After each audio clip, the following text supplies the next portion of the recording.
Papa, viens t'asseoir ici vite. On veut te parler une minute, m'a dit ma fille Laura, d'une voix douce mais forcée, comme quelqu'un qui prépare un coup de poing et l'enveloppe dans du velours. Je me suis assis sur la terrasse de ma maison, en souriant. Je pensais qu'il s'agissait d'une surprise pour le voyage de Pâques que j'avais moi-même organisé et entièrement payé. Mais la surprise était tout autre. Écoute, on en a beaucoup discuté et on est arrivé à la conclusion que ce n'était peut-être pas une bonne idée que tu partes en voyage. Je suis resté silencieux pendant un instant. Je pensais qu'elle plaisantait. Comment ça? Ai-je demandé en essayant de rester calme. C'est parce que tu ne te sens pas bien, n'est-ce pas? Vous vous couchez tôt, vous vous plaignez de la chaleur. Le bruit vous dérange. Les garçons veulent s'amuser. Nous avons voté et nous avons pensé qu'il valait mieux que vous restiez ici pour vous reposer. La dernière phrase a été la goutte d'eau qui a fait déborder le vase. Nous avons voté. Ce n'était pas une discussion.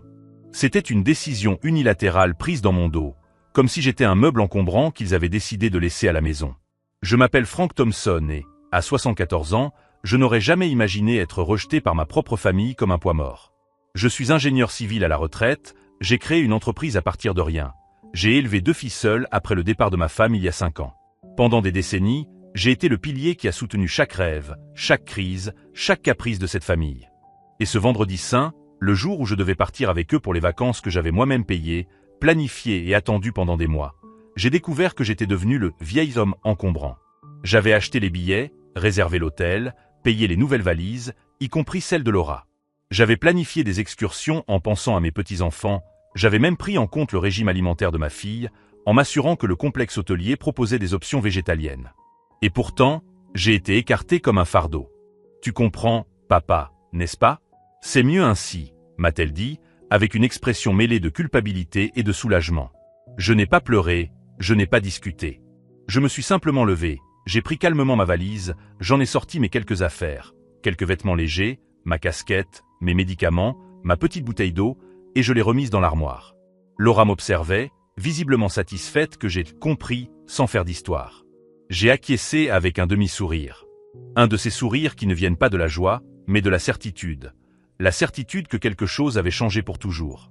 C'est alors que mon petit-fils Felipe, le même garçon à qui j'ai appris à faire du vélo et à nager, a ri et a dit « Ouf, maintenant ça va être marrant ». Ces mots se sont enfoncés comme un clou rouillé dans ma chair. J'ai alors compris qu'il ne s'agissait pas seulement de rejet, mais d'une célébration de mon absence. Ils étaient soulagés que je ne sois pas avec eux. Je suis retourné m'asseoir sur le canapé, j'ai allumé la télévision et j'ai attendu, non pas le journal, mais qu'ils quittent la maison. Car à partir de là, tout ce qui allait se passer serait planifié dans les moindres détails. Ils ne le savaient pas encore, mais ils venaient de signer leur propre arrêt de mort. Je les verrais pleurer, non par méchanceté, mais par justice. Car l'homme qu'ils croient incapable de faire autre chose que regarder la télévision était toujours le maître de tout. Et dans ma tête, le plan était déjà en marche. Je les ai vus charger leurs valises, toutes achetées par moi. La voiture qu'ils ont utilisée pour partir était celle que j'avais payée pour faciliter la vie de la famille. Maintenant, cette même voiture me laissait derrière elle, remplie de rire et d'une euphorie qui n'existait que grâce à mon exclusion. Lorsque le portail électronique s'est fermé, le bruit de ma respiration était le seul qui restait. Je suis entré, j'ai fermé les rideaux et j'ai éteint le Wi-Fi. Ils pensaient avoir gagné, que le vieil homme serait laissé derrière eux pendant qu'ils faisaient la fête. Mais ils avaient oublié qui avait construit chaque centimètre de cette structure, qui tenait encore les fils invisibles du confort qui les rendait arrogants.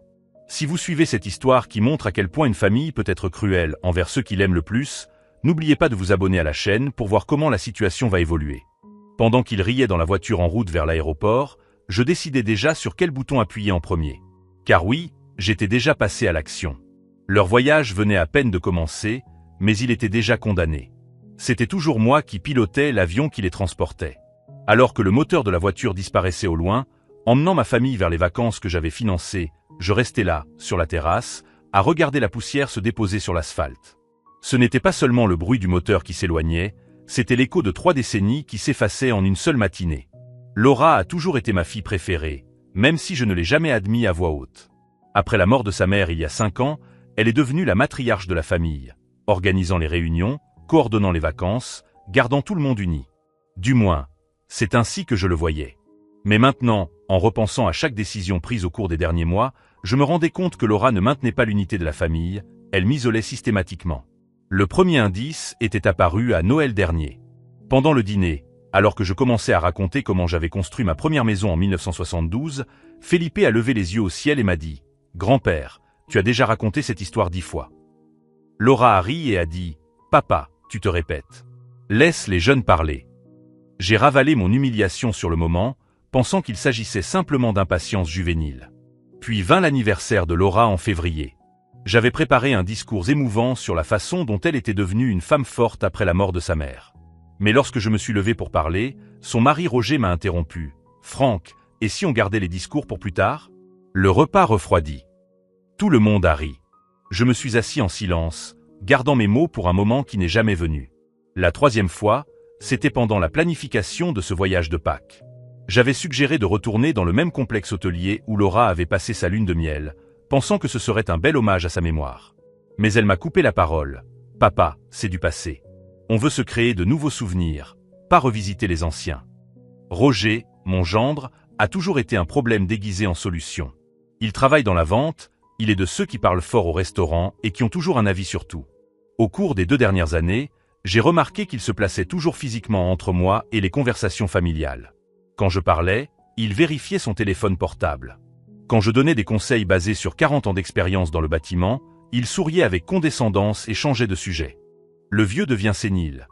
L'ai-je entendu murmurer à Laura lors du dernier Thanksgiving, quand il pensait que je ne pouvais pas l'entendre. Et Laura, au lieu de me défendre, elle a simplement soupiré et dit « Je sais. C'est difficile de le voir comme ça. » Difficile de me voir comment? Difficile de voir l'homme qui a payé ses études universitaires, qui a acheté la maison où elle vit, qui s'occupe de ses petits-enfants tous les jeudis pour qu'elle ait le temps d'aller à son club de lecture.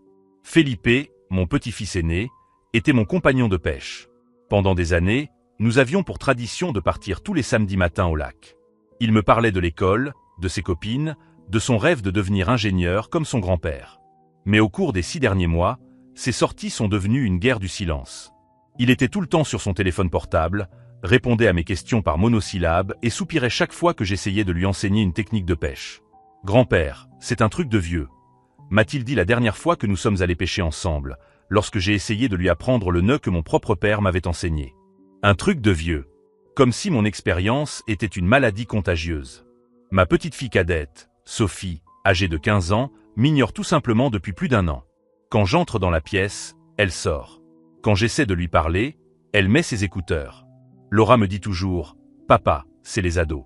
Ne le prends pas personnellement. » Mais je sais quand quelqu'un m'évite par mépris sincère, et non parce qu'il traverse une phase adolescente. Ce qui me faisait le plus mal, c'était de réaliser qu'ils s'étaient créé une image de moi dans leur tête. Le vieil homme ennuyeux, répétitif, dépassé. Pire encore, ils se sentaient justifiés de me traiter en fonction de cette caricature qu'ils avaient construite. Pendant la réunion de ce matin sur la terrasse, quand Laura a dit « On a voté », j'ai compris que ce vote n'avait pas eu lieu hier. Elle avait lieu depuis des mois, voire des années. Chaque regard échangé quand je parlais, chaque conversation interrompue quand je m'approchais, chaque fois qu'ils changeaient de sujet quand je donnais mon avis. Ils ne m'ont pas exclu du voyage aujourd'hui. Ils m'ont exclu de la famille progressivement, et aujourd'hui, ils l'ont simplement officialisé. L'ironie cruelle, c'est que tout ce qu'ils trouvaient gênant chez moi, mon âge, ma lenteur, ma tendance à raconter de vieilles histoires, s'accompagnait de quelque chose qu'ils adoraient utiliser. Mon argent, mes ressources, ma maison, ma voiture. Quand Roger a eu besoin d'un prêt pour créer sa propre entreprise, ce n'est pas le vieil idiot qui a signé l'échec. C'était « Franck, tu es notre sauveur ». Quand Laura a voulu rénover la cuisine, ce n'était pas l'homme dépassé qui payait les carreaux importés. C'était « Papa, tu as des goûts impeccables ». Quand Felipe voulait le dernier modèle d'iPhone, ce n'était pas le grand-père ringard qui se rendait au centre commercial. C'était « Grand-père, tu es le meilleur au monde ». Mais maintenant, à la première occasion de m'amuser sans contrepartie financière, j'étais le poids mort qui gâchait l'expérience. Je suis rentré chez moi et j'ai fermé la porte. Le silence qui m'a accueilli n'était pas vide, il était plein de possibilités. Ils pensaient m'avoir laissé derrière eux, mais en réalité, ils m'avaient libéré de toute obligation de continuer à soutenir leur ingratitude. Pendant qu'ils faisaient la fête dans la voiture en route pour l'aéroport, probablement en plaisantant sur le fait que ce serait « relax » de ne plus avoir à se soucier de moi, je découvrais quelque chose de dangereux. La clarté qui vient quand on cesse d'essayer de plaire à des gens qui ne nous apprécient pas. Le téléphone a sonné. C'était mon petit frère, David, qui m'appelait de Seattle comme il le faisait tous les vendredis depuis 15 ans. « Salut, Franck. Tu es prêt pour les vacances en famille ?» J'ai pris une grande inspiration. En fait, Dave, j'ai changé d'avis. Je vais rester à la maison. Quoi? Tu étais super excité à l'idée de ce voyage. C'est une longue histoire, ai-je répondu. Et ça l'était vraiment. Mais elle était encore en train de s'écrire. Ce qu'il ne savait pas, c'est que l'homme qu'il considérait comme obsolète contrôlait encore chaque aspect de l'infrastructure qui assurait leur confort. Et maintenant, pour la première fois depuis des décennies, j'étais motivé à utiliser ce contrôle. Pas par méchanceté, par politesse. Après avoir raccroché, je suis resté assis en silence pendant près d'1 heure. La maison était trop calme. Ce n'était pas le silence paisible que j'appréciais habituellement, mais un vide qui résonnait de 3 décennies de souvenirs en cours de réécriture. J'ai pris mon téléphone et ouvert le groupe WhatsApp de ma famille. Les messages s'affichaient les uns après les autres, tous pleins d'enthousiasme et de photos de l'aéroport. Laura avait posté un selfie dans le hall. Enfin, les vacances en famille. Roger avait partagé une photo des boissons qu'il buvait au bar de l'aéroport. Les vacances commencent bien. Felipe a envoyé une vidéo montrant la zone d'embarquement. Mec, quel aéroport gigantesque. J'ai hâte d'arriver à la plage. Et Sophie, qui ne m'avait presque pas adressé la parole depuis des mois, était très enthousiaste et partageait des stories sur le voyage. Chaque message était un coup de poignard. Pas à cause du voyage en soi, mais à cause de la joie sincère qu'il manifestait à mon absence. C'était comme si j'étais un frein à main qui avait enfin été desserré. Puis est arrivé le message qui a balayé le moindre doute que j'avais encore. Roger a écrit « Mec, c'est cool que Franck soit resté à la maison. Maintenant, on va pouvoir vraiment profiter, sans avoir à écouter ces histoires sur comment tout était mieux dans les années 70. » Felipe a répondu avec un emoji qui rit et a ajouté « C'est vrai », et sans avoir à parler à voix basse parce que grand-père est fatigué. Ça va être épique. Laura, au lieu de défendre son propre père, s'est contentée de réagir par un emoji en forme de cœur au message de son mari. Ma vision s'est troublée pendant un instant. Pas à cause des larmes. J'avais dépassé le stade des pleurs, mais à cause d'une colère si pure qu'elle semblait clarifier mes pensées au lieu de les obscurcir. C'était donc ça. Je n'étais pas seulement gênant, j'étais une blague interne. J'ai fermé l'application et appelé mon avocat, Robert Chen, un homme compétent qui me représentait depuis 15 ans. « Franck, comment ça va? Je pensais que tu étais en voyage avec ta famille aujourd'hui. Changement de programme, Robert. J'ai besoin que tu viennes chez moi aujourd'hui. C'est urgent. Bien sûr. Il s'est passé quelque chose? Tu sembles différent. Tu peux le dire. Je dois revoir quelques documents importants. Une procuration, un testament, quelques questions de propriété. » Il y eut un silence de l'autre côté du fil. Robert me connaissait suffisamment pour comprendre que lorsque je parlais sur ce ton, c'était sérieux. Je peux être là dans 2 heures. Ça a un rapport avec Laura? Ça a un rapport avec la dignité, Robert. Ma dignité. En attendant l'avocat, j'ai appelé mon gestionnaire à la banque, un jeune homme nommé Marcus Peterson qui m'avait toujours traité avec le respect que je méritais, probablement parce qu'il voyait mon relevé bancaire tous les mois. Monsieur Thompson, j'espère que vous profitez bien de vos vacances. En fait, Marcus, j'ai besoin de faire quelques modifications urgentes sur mon compte. Je peux passer dans 1 heure? Bien sûr. Quel genre de modification? Je vais supprimer quelques noms de mes cartes supplémentaires et modifier certaines autorisations automatiques. Lorsque je suis arrivé à la banque, Marcus m'a accueilli dans son bureau privé. Il a immédiatement remarqué que quelque chose avait changé. « Monsieur, êtes-vous sûr de vouloir supprimer Laura de tous les accès? Elle est votre mandataire depuis des années. » « Plus maintenant, ai-je répondu fermement. Et je veux que toutes les cartes supplémentaires soient immédiatement annulées. Pas bloquées, annulées. Toutes, mais cela inclut la carte de Roger pour les urgences professionnelles, celle de Sophie pour l'école. Toutes, Marcus. Et je veux être averti en temps réel de toute tentative d'utilisation des anciennes cartes. Le jeune homme tapa nerveusement sur son clavier. « Monsieur Thompson, puis-je vous demander, y a-t-il eu un problème de sécurité ?» « On peut dire ça, » répondis-je. « Un problème de sécurité familiale. » En sortant de la banque, je me sentais plus léger que je ne l'avais été depuis des années. Ce n'était pas encore de la vengeance, c'était une libération. La libération de mon propre pouvoir de décision. Sur le chemin du retour, je me suis arrêté à l'agence de voyage. Je connaissais Hélène, la gérante, depuis plus de 10 ans. Elle s'occupait de tous nos voyages en famille depuis le décès de ma femme. « Franck, quelle surprise de vous voir ici. Je pensais que vous partiez en vacances dans les Caraïbes aujourd'hui. En fait, Hélène, j'ai besoin de modifier ma réservation. Bien sûr. Un problème avec les chambres? Je voudrais tout annuler. Hélène cligna plusieurs fois des yeux. Pardon, annuler quoi exactement? Tout le voyage. Les billets, l'hôtel, les transferts, les excursions. Tout. Mais Franck, la famille doit déjà être à l'aéroport. Le tarif n'est plus remboursable à ce stade. C'est moi qui ai fait la réservation, Hélène. Tout est à mon nom, payé avec ma carte. Je peux annuler quand je veux. Eh bien, techniquement oui, mais... Alors annuler. Maintenant. Hélène hésita, mais commença à taper. Franck, je peux te demander ce qui s'est passé? Vous aviez l'air si enthousiaste à l'idée de ce voyage. Disons qu'il y a eu un changement de perspective sur le concept de famille. Lorsque Robert est rentré à la maison 2 heures plus tard, j'avais déjà préparé le café et rassemblé tous les documents sur la table du salon. « Franck, tu as l'air 10 ans plus jeune », fut la première chose qu'il dit. « C'est drôle, j'ai l'impression d'avoir gagné 10 ans de sagesse. » Nous avons passé les 3 heures suivantes à passer en revue chaque document qui reliait ma vie financière à ma fille. Procuration révoquée. Cartes annulées. Bénéficiaire d'assurance modifiée. Et nous avons commencé à rédiger des modifications au testament. Tu es sûr de toi, Franck? Ces décisions sont difficiles à revenir en arrière. Robert, avez-vous des enfants?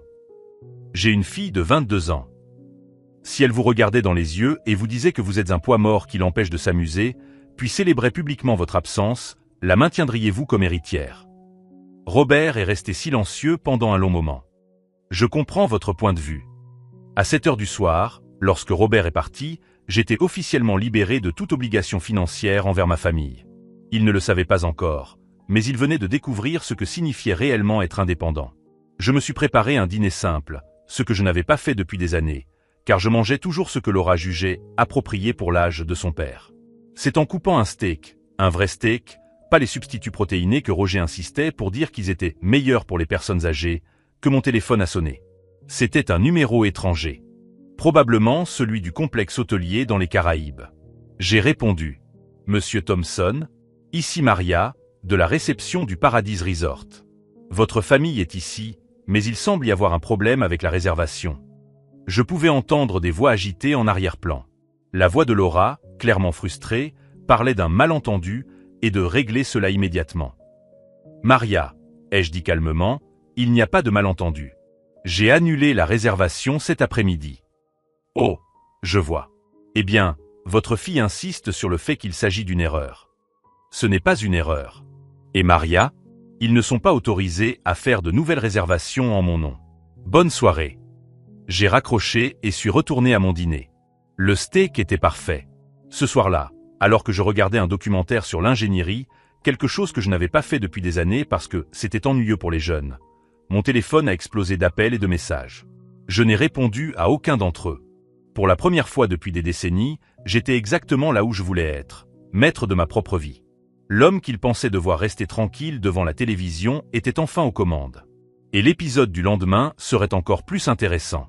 Toute la nuit, mon téléphone a vibré sans arrêt. 43 appels manqués, 17 messages vocaux et un groupe WhatsApp qui explosait de désespoir. Mais je n'ai répondu à aucun d'entre eux.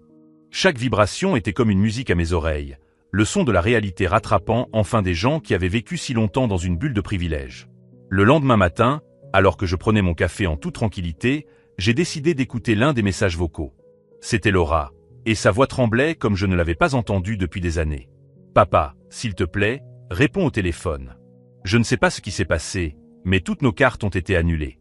Nous sommes sans argent à l'aéroport de Miami. L'hôtel a annulé notre réservation et... Papa, s'il te plaît, nous avons besoin d'aide. » J'ai effacé le message et écouté le suivant. Il était de Roger, et le ton était très différent, agressif, accusateur. « Franck, qu'est-ce que tu as fait? Tu ne peux pas annuler notre voyage comme ça. Tu es fou? On est là depuis 15 heures à essayer de régler ce problème. Appelle-nous immédiatement. » Le troisième message était de Felipe, mon petit-fils, et j'ai enfin entendu quelque chose que je n'aurais jamais pensé entendre de sa bouche. « Grand-père, excuse-nous pour tout ce qu'on t'a dit. S'il te plaît, aide-nous à rentrer à la maison. On dort à l'aéroport et maman est en train de pleurer. » C'est intéressant comme le mot « pardon » apparaît rapidement lorsque le confort disparaît. Mais ce sont les messages du groupe familial qui m'ont vraiment montré de quoi ces gens étaient capables. Roger avait écrit « Ta fille est en train de se ridiculiser ici à cause de la crise d'un vieil homme immature. Quel genre de père fait ça? Laura avait répondu, il a toujours été dramatique. Essayons de régler ça entre nous.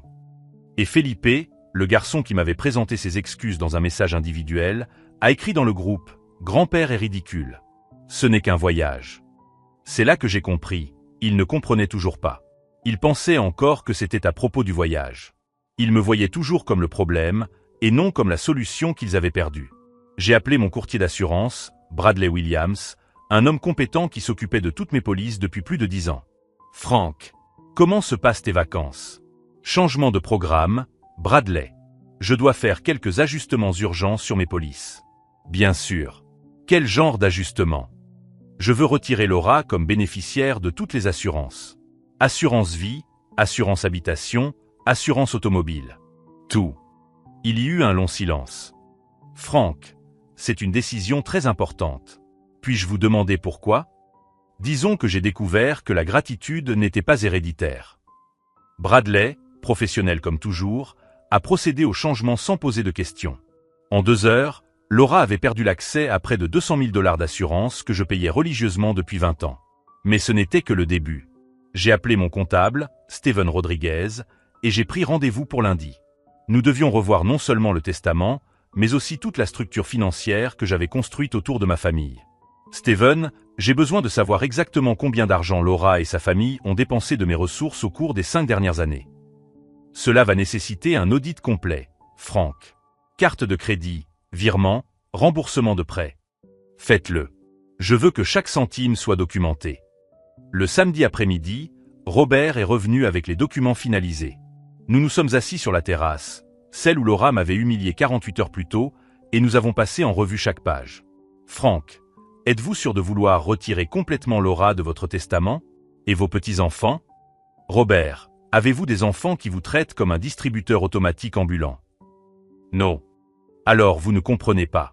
Ils ont célébré mon exclusion. Ils ont littéralement fêté le fait de se débarrasser de moi. Pourquoi laisserais-je le fruit de toute ma vie à des gens qui me considèrent comme un poids mort? J'ai signé les nouveaux documents d'une main ferme. 75% de mes biens iraient à mon neveu David à Seattle. Un jeune homme de 32 ans qui m'appelait chaque semaine, me rendait visite chaque Noël et ne m'avait jamais demandé un centime. Le reste irait à des œuvres caritatives. Laura et sa famille? Rien. Si vous suivez cette histoire, abonnez-vous à la chaîne pour découvrir comment cette famille a découvert que les actions ont des conséquences et que le respect n'est pas facultatif dans une relation familiale saine. Pendant ce temps, dans le groupe familial, les messages continuaient d'affluer. Ils avaient emprunté de l'argent à des amis pour rentrer chez eux, mais ils avaient découvert un autre problème, la voiture. Roger avait écrit « La voiture ne démarre pas ». Le message « Panne du système » s'affiche sur le tableau de bord. J'ai appelé la dépanneuse, mais ça va prendre 4 heures. J'ai ri tout seul. Le système de sécurité à distance que j'avais installé fonctionnait parfaitement. Dimanche soir, j'ai reçu un appel de l'aéroport de Miami. C'était un employé de la compagnie aérienne. Monsieur Thompson, ici Kevin, d'American Airlines. Votre famille est ici et tente de prendre un vol pour rentrer chez vous, mais il semble y avoir un problème avec leur carte de crédit. Kevin, ai-je répondu calmement, ils ne sont pas à ma charge financièrement. Bonne chance à eux. Et j'ai raccroché. Le lundi matin, en vérifiant les chiffres avec Steven, j'ai découvert quelque chose qui m'a rendu encore plus déterminé. Au cours des 2 dernières années, Laura et sa famille avaient dépensé 68 000 $ de mes ressources. 68 000. Des dîners coûteux, des vêtements de marque, des gadgets pour les petits-enfants, des voyages auxquels je n'étais pas invité. 68 000 $ pour des gens qui pensaient que je gâchais leur plaisir. C'est à ce moment-là que j'ai pris ma décision finale. Pas seulement au sujet de l'argent, mais au sujet de tout. J'ai appelé une entreprise de déménagement. Je veux que vous retiriez toutes les affaires de ma fille de sa maison. Tout ce qui a été acheté avec mon argent. Monsieur, cela inclut les meubles, les appareils électroménagers. Tout. J'ai financé la maison, j'ai acheté les meubles. Elle a 72 heures pour trouver un nouveau logement. Parce qu'ils étaient sur le point de découvrir que lorsque vous rejetez quelqu'un qui vous a soutenu toute votre vie, vous perdez plus qu'une personne. On perd un mode de vie. Et demain, quand ils rentreraient enfin chez eux, ils trouveraient bien plus qu'une maison vide. Ils trouveraient une nouvelle réalité. Le mardi matin, Laura et sa famille ont enfin pu rentrer chez eux. 2 semaines de vacances de Pâques s'étaient transformées en 72 heures de cauchemar à l'aéroport de Miami. Ils ont vu la voiture que j'avais bloquée à distance être remorquée, Ils ont dormi sur des bancs d'aéroport. Ils ont acheté des billets de dernière minute avec l'argent emprunté à des amis et ils sont rentrés chez eux humiliés et épuisés. J'étais sur ma terrasse lorsque le taxi s'est arrêté devant la maison. Laura est descendue la première, les cheveux en bataille, toujours vêtue des mêmes habits que 3 jours auparavant. Roger semblait avoir vieilli de 10 ans, chargé de valises cassées. Les petits-enfants le suivaient, silencieux pour la première fois depuis des années. Ils se sont dirigés directement vers la porte d'entrée, mais n'ont pas pu entrer. Les serrures avaient été changées. Laura a frappé à la porte avec de plus en plus de force. « Papa, papa, ouvre cette porte. Nous devons parler. » Je les ai laissés frapper pendant 5 bonnes minutes avant d'apparaître à la fenêtre. « Les clés de la maison sont sous le paillasson, » ai-je dit à travers la vitre. « Vous avez exactement 1 heure pour prendre vos effets personnels, vêtements, objets sentimentaux, photos. Tout ce qui a été acheté avec mon argent reste ici. » Laura est devenue livide. « Papa, qu'est-ce que tu racontes? C'est notre maison. » « Non, » ai-je répondu calmement. « C'est ma maison. Je l'ai achetée, financée et je paie les factures depuis 15 ans. Vous êtes des locataires qui viennent d'être expulsés. » Roger a explosé. « Tu ne peux pas faire ça. Tu es fou? Nous avons des droits. »« Des droits ?» répétai-je en ouvrant un peu plus la fenêtre. « Vous avez parlé de droits quand vous m'avez exclu du voyage que j'avais payé? Vous avez parlé de droits quand vous avez célébré mon absence publiquement?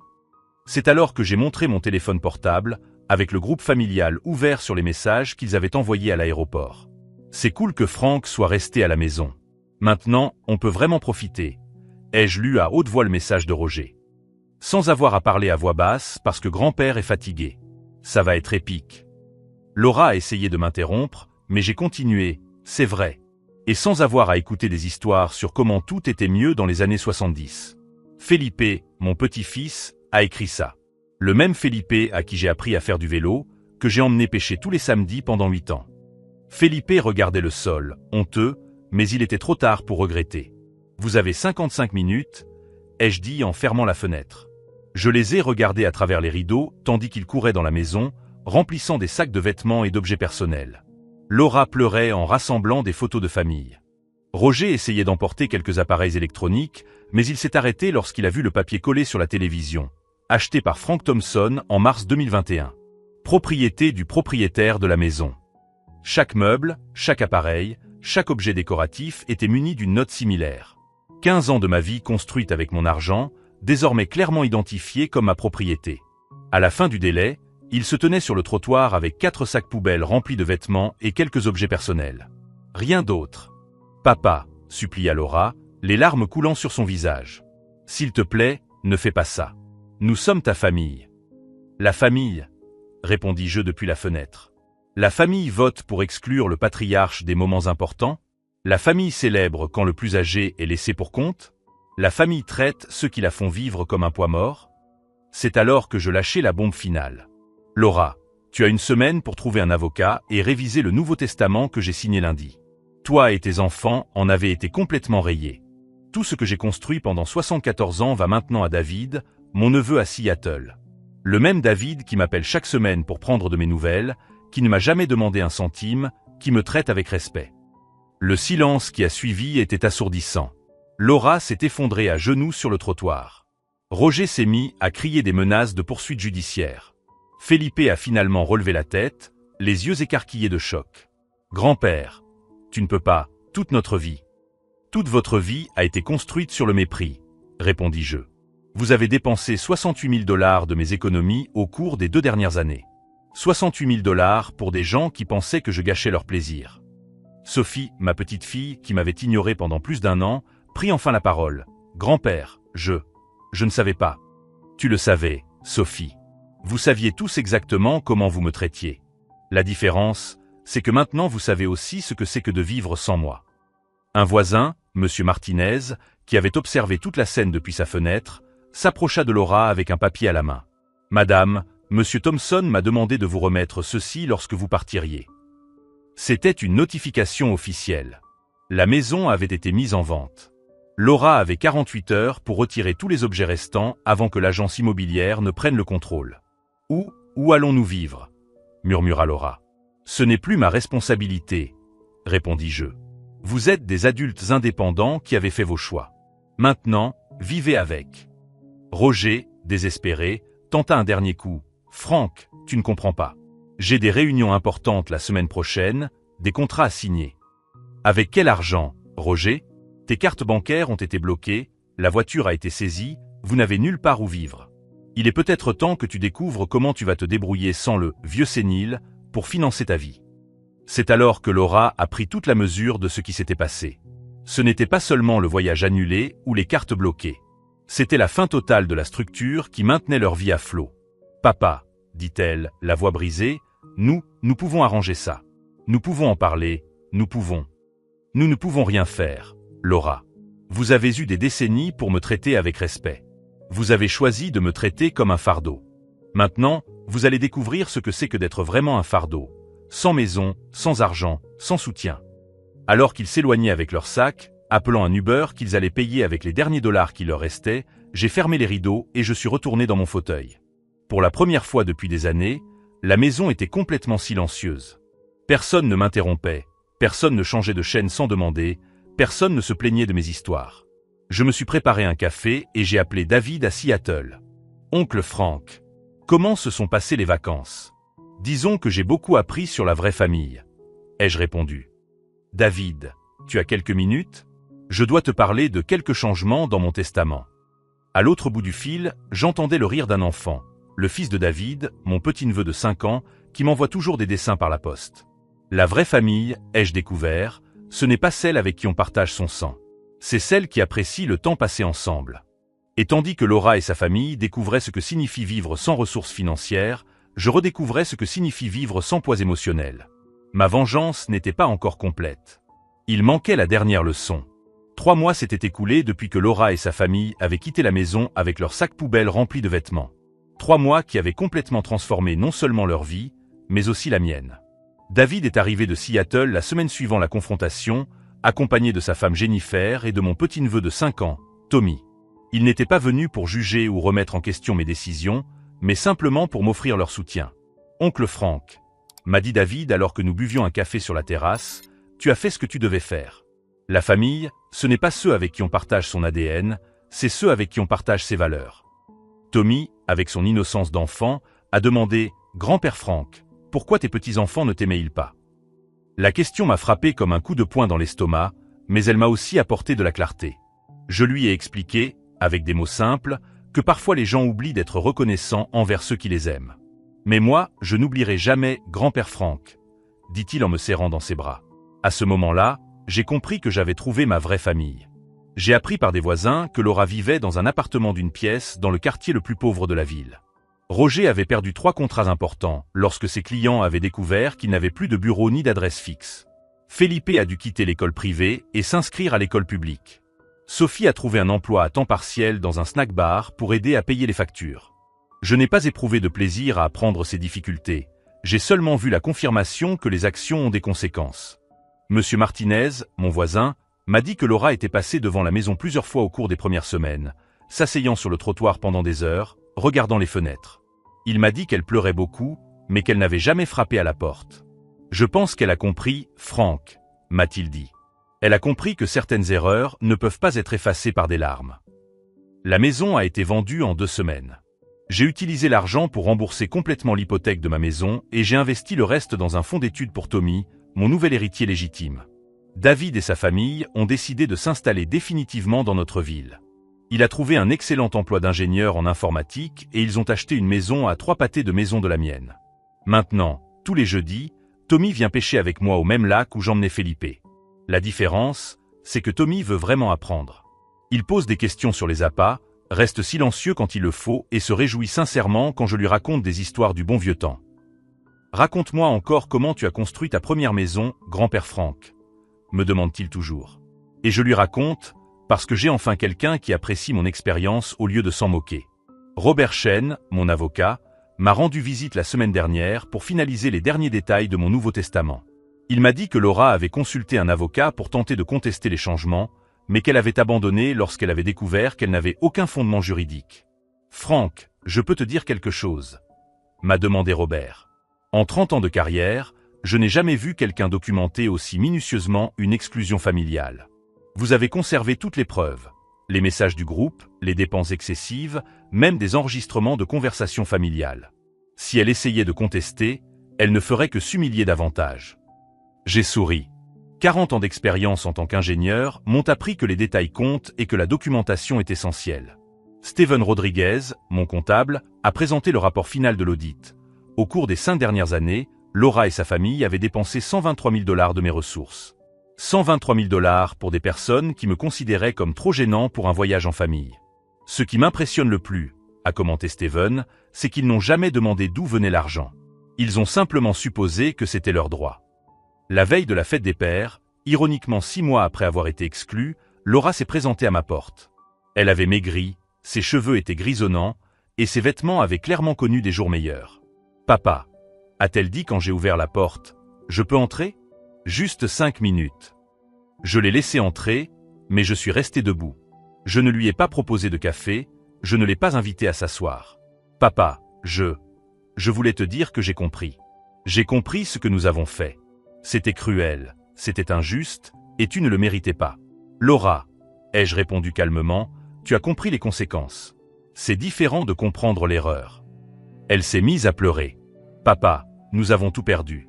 Roger est en faillite, les garçons souffrent dans leur nouvelle école, nous avons besoin d'aide. Et quand j'avais besoin de respect, quand j'avais besoin d'être traité comme un père, pas comme une banque, m'avez-vous aidé? Papa, s'il te plaît, nous sommes ta famille. » Non, répondis-je avec une fermeté qui me surprit moi-même. La famille, ce sont les personnes qui t'apprécient quand tu es là, pas celles qui te recherchent quand elles ont besoin de quelque chose. Ma famille, c'est désormais David, Jennifer et Tommy.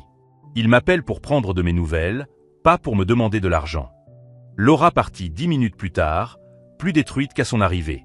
Ce soir-là, David m'a appelé comme il le faisait tous les lundis, mercredis et vendredis. « Comment s'est passée ta journée, oncle Frank ? Tommy a hâte d'aller pêcher samedi. » C'était une journée de clôture, ai-je répondu, et de nouveaux départs. Aujourd'hui, à 74 ans, j'ai découvert quelque chose que je ne savais pas auparavant, la différence entre être respecté et être utilisé. Pendant des décennies, j'ai confondu subvenir aux besoins et aimer, donner de l'argent et donner de la valeur. Ma nouvelle routine comprend le petit déjeuner avec David le vendredi, la pêche avec Tommy le samedi et le dîner le dimanche avec ma nouvelle famille, une famille qui m'a choisi non par obligation ou par intérêt, mais par affection sincère. La semaine dernière, Tommy m'a apporté un dessin qu'il avait fait à l'école. Il nous représentait tous les deux en train de pêcher, avec un grand soleil jaune et un lac bleu brillant. En dessous, il avait écrit de son écriture enfantine « Mon grand-père Franck est mon héros ». J'ai accroché le dessin sur le réfrigérateur, à la place des photos de Laura et de sa famille. L'ironie, c'est qu'aujourd'hui, à 74 ans, je suis plus apprécié et respecté que jamais. Pas à cause de mon argent. David est financièrement indépendant et ne m'a jamais demandé un centime. Je suis apprécié pour qui je suis. Un homme qui a des histoires à raconter, de l'expérience à partager et de l'amour à donner. Si vous êtes arrivé à la fin de cette histoire sur la façon dont j'ai appris la différence entre la famille de sang et la famille de cœur, n'oubliez pas de vous abonner à la chaîne. Des histoires comme celle-ci nous rappellent qu'il n'est jamais trop tard pour retrouver notre dignité et rencontrer des personnes qui nous apprécient vraiment. Hier, j'ai croisé Roger au supermarché. Il m'a vu le premier et a clairement hésité à me saluer. Lorsque nos regards se sont croisés, j'ai vu en lui quelque chose que je n'avais jamais vu auparavant, une honte sincère. Il s'est approché avec hésitation et m'a dit « Franck, j'aimerais pouvoir revenir en arrière. » « Roger, ai-je répondu en mettant mes achats dans le chariot, certaines erreurs servent de leçon. Vous avez appris que rejeter les gens a des conséquences. J'ai appris que je mérite mieux que de l'ingratitude déguisée en amour familial. Et je suis parti, le laissant là, debout entre les rayons, comprenant enfin que certaines ponts, une fois brûlés, ne peuvent être reconstruits. Aujourd'hui, alors que j'écris ces mots sur la terrasse qui a été témoin de mon humiliation il y a 6 mois, j'entends Tommy jouer dans le jardin avec David. Ils construisent une cabane dans un arbre, un projet que nous avons imaginé ensemble, où mon expérience d'ingénieur est célébrée et non ridiculisée. La dernière fois que j'ai eu des nouvelles de Laura, elle travaillait comme réceptionniste dans un cabinet dentaire. Felipe a obtenu une bourse partielle pour étudier dans une université publique. Sophie continue de travailler dans la cafétéria et économise pour aider sa famille. Je ne ressens aucune haine à leur égard. Je ressens de la paix. Car j'ai appris que la valeur d'un homme ne réside pas dans ce qu'il peut offrir financièrement, mais dans le respect qu'il parvient à garder pour lui-même. Et quand vous vous respectez suffisamment pour vous éloigner de ceux qui ne vous apprécient pas, vous découvrez que le monde est plein de gens qui reconnaissent votre vraie valeur. La vengeance n'était pas de détruire ceux qui m'avaient fait du mal, mais de reconstruire ma propre dignité. Et aujourd'hui, pour la première fois depuis des décennies, je peux dire honnêtement, je suis un homme heureux, respecté et aimé par des personnes qui méritent mon amour en retour. La vraie famille, ce sont ceux qui restent à vos côtés par choix, pas par obligation. Et si vous êtes jeune et que vous regardez cela, souvenez-vous, traitez bien vos parents tant qu'ils sont là. Parce que lorsque vous aurez besoin d'eux, il ne sera pas toujours possible de regagner ce qui a été perdu.